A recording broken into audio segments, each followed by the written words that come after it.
So it just goes to show na ulang forever. To create a small bubble. That's the reality sa vision.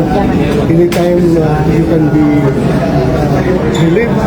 So you have to believe it. Pero sir, may information ba kayo kung bakit siya sinangka? So now, may mga haka-haka lang pero I don't want to speculate further. Bahala na kung sila na, ang baka nang dapat ang bigyan ng paliwanag. Bakit? So, hintay na lang natin. Sir, ano dapat gawin ng PNP para hindi ma-apektuhan yung moral ng mga pulis sa nangyari? Actually, sanay na ang PNP dyan. Yung mga mabilis na turnover ng liderado. Sanay na ang PNP dyan. As PNP as an organization is very flexible. It can adjust. It can adapt to unexpected na Sir, yung umabuso daw siya, si General Flores. Kaya daw po siya nasibak sa pag-a-assign na to. I don't know. May abuso na rin. During my time, I am going to share with you the relationship between the chief milk and the president. Either the president orders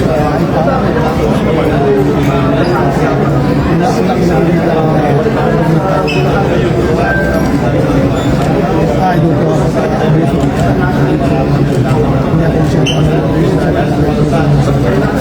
Sir, what do you think? Ay, si General Nartates. General Nartates papayag. Ano po pagkakilala niyo kay General Nartates? Next week yan. Masahan niyo, he is an official Argentine. He is the last of the Dominicans. The last of the Dominicans. That's not it. Sir, hindi ba yun, yung ginawa ni General Flores, hindi ba parang bypass yun? Parang active daw. Bawal ba yun sir? Ginawa niya?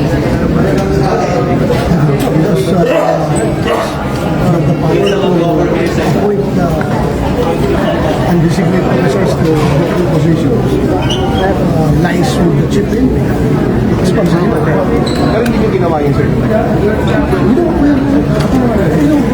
But of course with the clearance of Malacanang.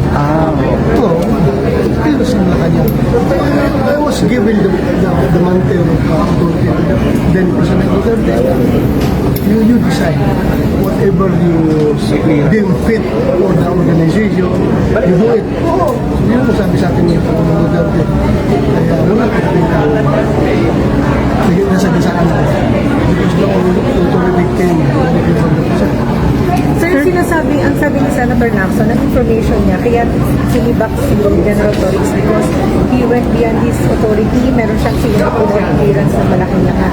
So, ano yung base sa kanya kay Torres doon sa actuations niya? I don't know. If he did it without the clearance of Malacanang, then maybe, meron siyang nasagasaan. Doon sa sabi during my time, nag-declare ako sa Malacanang na probinsan, mabilisan ng kailangan aksyonan kaagad. Nag-issue ako ng order din later on, na just inform Malacanang. Ito yung ginawa ko. So, parang ano sir, reservatory mga sikap? Well, as I've said, expected na yan. Expected yan sa servisyo. You can be relieved anytime. Habang functus officio, you are good when the need exists. Pero sir, sabi niya, nag-meeting daw kayo na nagpunta siya dito. Ano yung napag-usapan niyo sir? Nag-meeting daw kayong dalawa. Pumunta sa presin. Ano po yung sinabi niya kayo sir? I just give him my piece of advice as former chief PNP. Yun ang sinabi ko. Pati Wala na yung benefits. Ha? Tsaka retirement. Andyan pa rin. Relief is just routine function ng organization niya. Kahit na you are relief purpose, if you are not facing administrative criminal cases, then andyan lahat ng yung mga benefits. But in this case, it's very unique because he still has more than 1 year to do before his mandatory retirement age of 56. So nasa kanya yan if he doesn't give up his rank, his 4-star rank, ay pwedeng ang chief PNP o yung magiging acting chief PNP is hindi nga 3-star rank. Because andyan pa yung hindi pa retired yung 4-star rank holder. Because according to the law, there should be only one 4-star rank in the Philippine National Police, and that is the chief PNP. Ngayon na siya ang chief PNP, siya binigyan ng 4-star rank, hindi pwedeng magkakaroon ng dalawang 4-star. So, pa-retire muna siya, bago mag-4-star yung i-appoint na bagong chief PNP. So, magiging chief minister. Ano na siya? Si Torre, after that, He can be assigned with the office of the chief PNP in a floating status. Floating status, for accounting purposes, dyan ka lang sa office of the chief PNP kasi you are still receiving salaries and remuneration of the government. So kailangan ma-account ka, and in order for you to be accounted for, you have to stay with the office of the chief PNP. Until he retires, sir. Hanggang mag-retire. Hanggang mag-retire siya. Because kung pipilitin mo siyang mag-retire, that would be against the law. Kung siya voluntaryo na mag-retire because feeling niya naawa siya kay General Nartates or whoever is the next or the incoming chief PNP, naawa siya na hindi makuha yung star, di na sa kanya na rin yan. Mag-retire siya voluntarily. Hanggat hindi siya mag-retire, nasa kanya ang poster ba, hindi talaga pwede magkakaroon ng dalawang poster sa hindi PNP. pa sa ngayon. Retire without reaching your Yes, meron namang optional retirement before that optional retirement before mandatory age of retirement optional sign anytime. It's to the moral of team given this situation. Hindi mo makaka-affect na sa I don't know the prevailing sentiment ng mga member ng Philippine National Police. Sa ngayon, hindi kasi nasabi, hindi pa klaro, sir, kung ano talagang dahilan. So, pero sa inyo po ba, dapat sabihin para klaro sa lahat, hindi makapekto sa moral ng mga polis. Sanay na ang painting na umanggap sa mga orders gamit ang hindi yan sila mag-demand ng explanation. The PNP just follow orders first before you complain. Hindi mo complain, hindi mo susunod din eh. Professional naman yan eh. Orders, legitimate orders naman yung nagagaling sa mga kanyang napalitan ng si PNP. So, the PNP as an organization, sanay na yan mag-adapt at talaga susunod yan. So, kahit na hindi sabihin ng Presidente at dahilan sa pagsibak, Ano na? kahit hindi sabihin ng Presidente o ng Malacanang yung reason ng pagsibak kay General Torres. Well, prerogative na yan ng pangulang kung magbigay siya ng rason. Otherwise, pwede naman niya sabihin na that is regular rotation of officers. Pwede naman sabihin na gusto niya palitan. Sir, considering yung hindi ba parang makaka-confuse naman, binanggit pa siya ng Pangulo ng SONA, parang still had the favor of the President ng SONA na pinag-uwi na siya nito. Will that not create confusion among the Sabi siya, they cannot speculate. Sir, how do you feel about what happened to Torre, considering yung role niya sa pag-arrest ni Pangulong Duterte at saka dun sa role niya dun sa raid sa KOJ? But I have to be clear about it. galit ako sa kanya, sa ginawa niya kay Pastor Apollo Kibuloy at kay President Duterte. Pero ngayon naawa ako sa kanya dahil after nung ginawa niya lahat-lahat, binigyan siya ng posisyon, tapos sinibak na rin siya.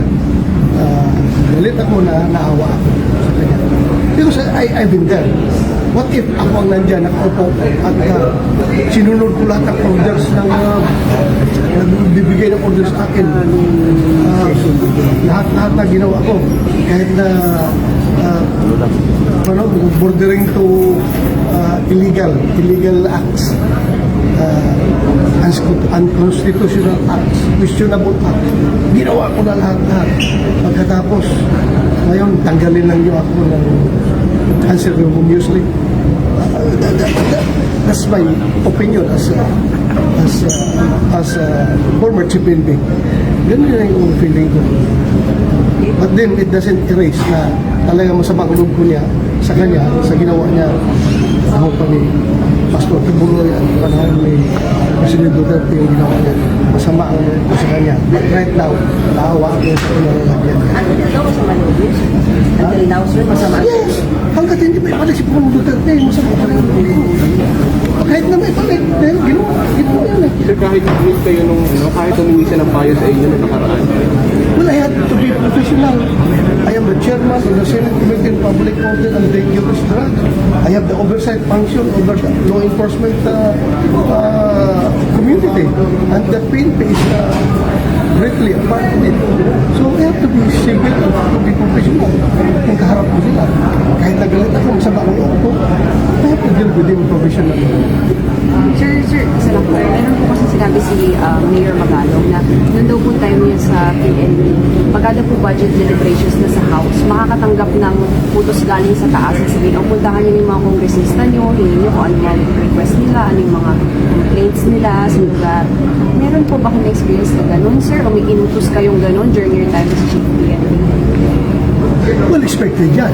Expected yan dahil nga gusto natin na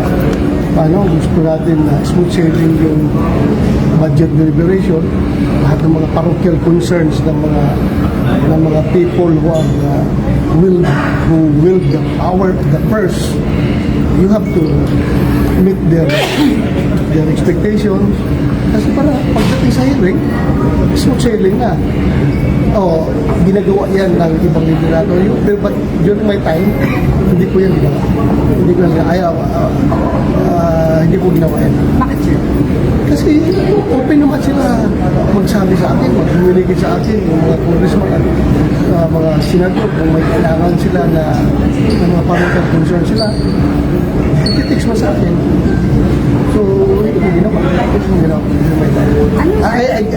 I just cannot make your assurance na yung mga tao ko sa baba, ganito rito, kung baka kang contact din sa kanila, pero ako personally, hindi ko ginawa yun. Pero sir, ano yung mga parochial concerns na nilalapit, sir? Yung isang congressman galit dahil tinanggal yung kanyang provincial director doon sa office niya, kaya meron siyang gusto na ipapalit doon. Alam mo, yung mga ganun parochial concerns. What about the project, sir? Project. Ano pagka deliberation? May proyekto ba yung PN?